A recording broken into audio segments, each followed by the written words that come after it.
This was a competition exclusively for women. All contestants had to guarantee a typing speed of 360 characters per minute, or they would be eliminated. Others typed with all 10 fingers, but she could only use 2. In fact, she had been forced to enter the competition by her boss. A few days earlier, Ruth, a country girl, had come to the city hoping to land a secretarial job, but she was so unremarkable that the boss, Louis, turned her down without a second thought. Ruth refused to leave. She quickly pulled out her specialty, that unique, lightning-fast 2-finger typing. The snapping of a rubber band, the glimpse of a slipping strap, it captivated Louis.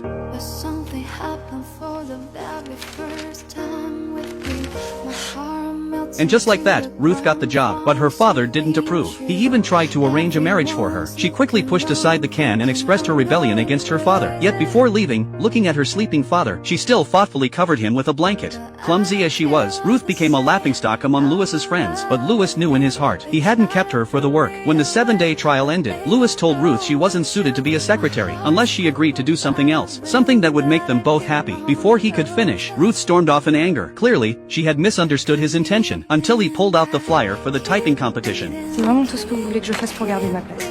Participer à un concours. Pas participer, gagner. And so Ruth took the qualifying contest. A friend thought it looked so easy he could do it too, but a spectator told him that even one small mistake during the competition would cost you 100 characters, and the fastest world record had reached an astonishing 512 characters per minute. Though Ruth used only 2 fingers, she held her own, but in the final results, she missed qualifying by just 2 characters. Louis was upset. He nagged at her the whole way. Ruth told him to stop the car, she would walk home. When Louis didn't respond, she yanked the window crank right off its handle. Je suis peut-être maladroite, mais je suis pas infirme! Back at her apartment, Ruth got another scolding from the landlady. Because Louis smoked, Ruth always carried a hint of tobacco on her, so the landlady assumed she was a girl of loose morals. Discouraged, Ruth was ready to go back to the countryside and submit to her father's wishes. But then Louis showed up. He encouraged her not to give up, be better prepared next time. But Ruth felt she had no talent, just an ordinary country girl. Louis firmly wanted her to enter the next competition. Je vais m'embaucher pour de bon si j'accepte.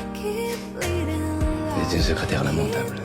So Louis took her to his home, and began teaching her to type with all 10 fingers. He bought her a children's keyboard, with different colors and zones for each finger. To practice better, Ruth painted her nails to match the colors. When she was tired from training, Louis would massage her hands. As they spent more time together, their relationship grew more intimate. Day after day, Ruth practiced. Her typing got faster and faster. Nothing that happened around her could affect her anymore. The second competition arrived. This time, Ruth blew everyone away, with an average of 490 characters per minute. She stood out among many excellent typists and won first place in the city. Louis hugged her and spun her around in excitement. Then, conscious of the onlookers, kept his distance. The country girl had won over everyone there, but when her father saw what she had achieved, he only said fame couldn't put food on the table. Ruth visited her old apartment, hoping to receive birthday wishes from her father, but he had never called, and the landlady was still as cold as ever. That evening, Louis brought her a slice of cake. He had thoughtfully remembered her birthday. Not only that, Louis had prepared a surprise. She unwrapped it and found a cover. Louis had spent an entire afternoon making it so Ruth could practice touch typing. It would make her even faster. But Ruth thought everything Louis did was for himself, never considering what she wanted. She left in anger.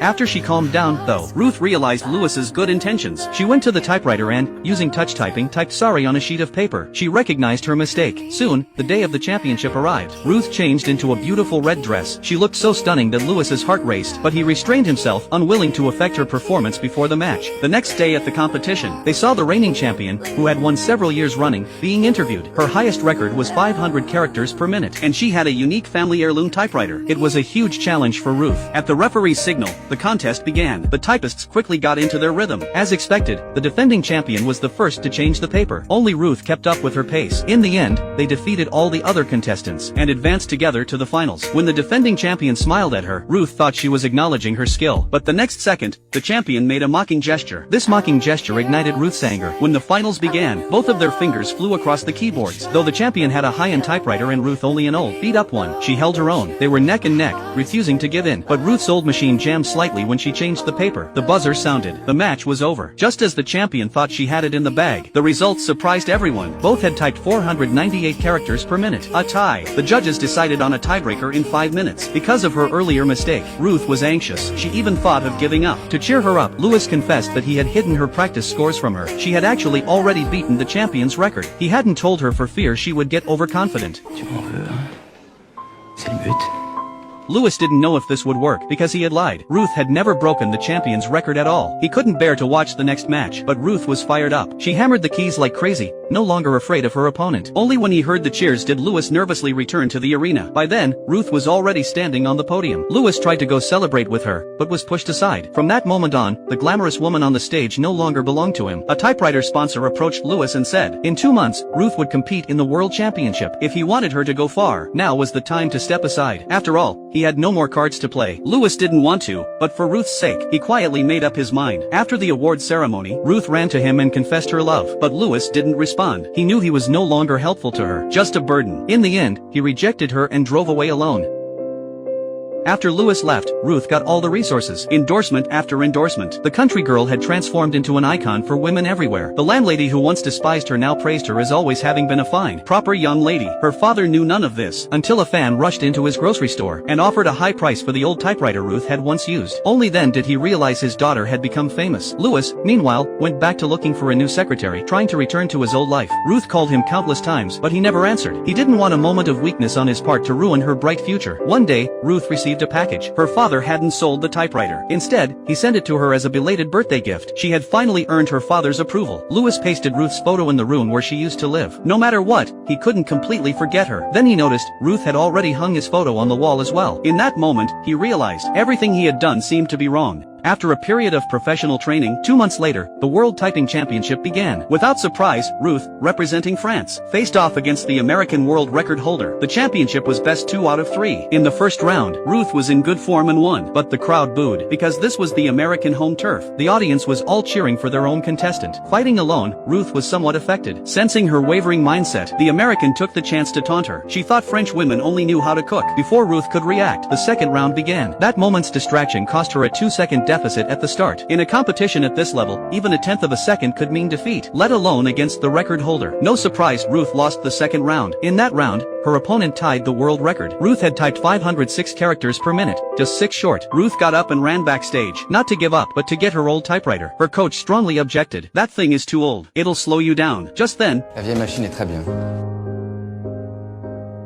Louis had come to Ruth's side at the crucial moment. The truth was, his final card was only being played now. Je t'ai fait croire que tu avais besoin de mon aide. Mais à la minute où je t'ai vu, j'ai su que c'était moi qui pourrais pas me passer de toi. Tout ce que tu es me rend heureux. Je t'aime.